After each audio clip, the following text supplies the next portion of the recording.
On se retrouve dans un nouvel épisode de 800 to 10K. On va faire un petit récapitulatif du plan de la semaine dernière où je voyais un début de vague 5. Je suis toujours dans le même plan. Le marché a juste pris une autre structure que ce que j'attendais. Je vous le rappelle, 800 to 10K, puisque certains n'ont pas compris, c'est l'objectif de passer de 800 euros à 10 000 euros, peu importe la durée du temps. Alors, avant de passer à la modification du plan de trading, on va regarder ensemble quelles ont été les performances de ma stratégie de trading cette semaine et quelles ont été mes performances en spot. Donc j'ai lancé le robot le 28 mars. Aujourd'hui, on est le 6 avril et on peut voir que j'ai fait 2,38% de rendement. On peut voir aussi que j'ai un nouveau copieur. Il y a un courageux qui a osé s'abonner à mon bot. Je vous rappelle, le copy trading, je fais ça pendant le challenge. Après, je vais voir un peu comment ça se passe. Mais si j'ai trop de problèmes avec les inscrits au robot, je l'enlèverai. Mais je l'enlèverai quand vous serez en gain. C'est juste pour prouver mes compétences de trading. Je dis ça, mais c'est même pas les miennes, c'est les compétences de mon robot. Donc c'est pour prouver mes compétences de développeur. Alors, donc, on a fait 2,38%, ce qui est quand même énorme. Hein. En une semaine, je ne sais pas si vous vous rendez compte, mais faites le calcul des intérêts composés, ça va aller très vite. Et en spot, puisqu'on peut copier aussi mon spot, on a fait moins 7,21%. Puisque le marché a eu une petite correction et on n'avait que des alts, donc on est à moins 7%. Ce qui n'est pas catastrophique en soi, hein, mais bon, il fallait s'attendre quand même à une petite variation du capital. C'est pas gênant plus que ça. Notre total d'assets est à 880 dollars. On peut voir celui que j'ai pris le moins cher, c'est le Chili's. Et les grosses caps, Maticada, c'est là où j'ai pris le plus cher. On va aller voir ça sur le plan. Donc, si vous vous souvenez bien mon plan, je vais dézoomer pour qu'on voit mieux. Pour moi, on a fait une grande vague 1 ici, une vague 2, donc une vague 2 corrective, une grande vague 3. J'attends une vague 4, puis une vague 5. Une vague 4 qui devrait revenir par ici pour moi. Je reviens en 4 heures. Donc la semaine dernière, j'attendais ce plan-ci. Je voyais la 1, 2 et puis le début de la 3 pour commencer notre vague 5. Mais du coup, je vois que mon plan a été invalidé puisqu'on a fait une A, B, C. Donc quand c'est comme ça, c'est que le mouvement est sur une unité de temps plus longue. Donc je passais sur une unité de temps plus longue. Ici du coup en 12 heures. Donc ça, je vais mettre de côté. Et voici le changement du plan. Je reste encore dans le plan bullish puisque je vois que par rapport à la dernière correction de vague 4, on a fait exactement le même temps que les autres corrections dans les précédents cycles. Je vois que la figure est quand même cohérente. Donc je reste dans ma vague 5, qui va finir ma grande vague 3. Après, il faudra s'attendre à une correction. Selon moi, c'est que mon avis.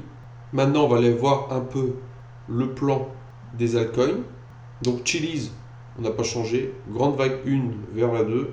Matic, on voit bien ici ce que je vous disais dans les précédents épisodes, une flat.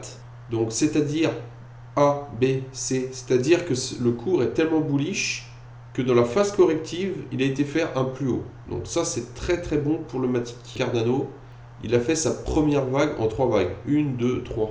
Donc quand c'est comme ça, on fait une première vague en 3 vagues et une correction comme ceci. A, B, C. Donc si c'est ça, et ça correspondrait un peu au Matic, on pourrait avoir une belle explosion aussi. Je vous rappelle, ça c'est un indicateur de ma création. Tant qu'on est en dessous ici, on peut acheter sans souci. Si les fondamentaux sont bons, toujours la même chose. Si les fondamentaux sont complètement pourris, c'est pas la peine. Après, Cardano, en soi, les fondamentaux sont pas exceptionnels, puisque franchement, par rapport à Ethereum, il n'y a pas photo. Moi, je préfère investir dans Ethereum. Mais bon, il faut leur laisser leur chance, puisque un des fondateurs de Cardano, c'était quand même un des fondateurs d'Ethereum. Et comme il est bien classé dans le top 100, moi je regarde surtout ça, hein, personnellement, c'est qu'il y a des gros poissons qui ont investi dessus. Donc ils ont un intérêt à le faire monter.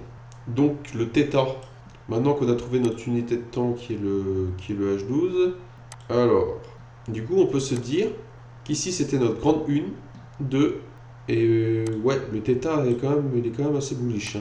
Je vais la mettre en blanc pour que vous voyez bien. Je sais pas si vous voyez quand même, mais par rapport à la 1, sachant que normalement la 3 elle est plus grande que la 1, il y a moyen que ça explose pas mal. Et on sera qu'à la vague 3. Cette trendline ici, elle me plaît pas mal. Je pense qu'à un moment donné, on va se reposer dessus. À voir. Et enfin, le XLM. XLM, vous avez vu le potentiel, c'est quand même assez dingue. Un x18. Après, toutes celles où j'ai investi, il y a un potentiel, mais il faut se dire que c'est pas obligé qu'elles y aillent. C'est un peu. Moi, je mise sur 5 chevaux. Bon, sur les 5, il y a au moins un pour moi qui va aller chercher au moins son prix normal. Pour moi, peut-être 2, peut-être 3, peut-être 4, peut-être 5, peut-être 0. Après, voilà, c'est au petit bonheur la chance. Je ne vais pas dire que je sais où va aller le marché, mais tel que c'est là, c'est beaucoup plus intéressant d'aller investir comme ça pour essayer de faire des gains sur les alts que de laisser l'argent à rien faire.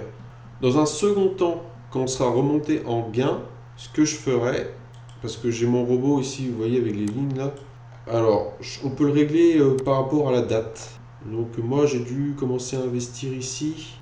Alors on va mettre 2024. On va mettre par exemple le 18 mars. Donc le 18 mars 2024. Vous voyez par exemple là il aurait investi en DCA. Moi j'avais investi à peu près là parce que bon je pensais que le marché il allait faire du tout droit tout de suite. Bon bah je me suis planté. Et vous voyez ce qu'il fait, lui il va vendre pour que notre moyenne soit égale à la moyenne du DCA.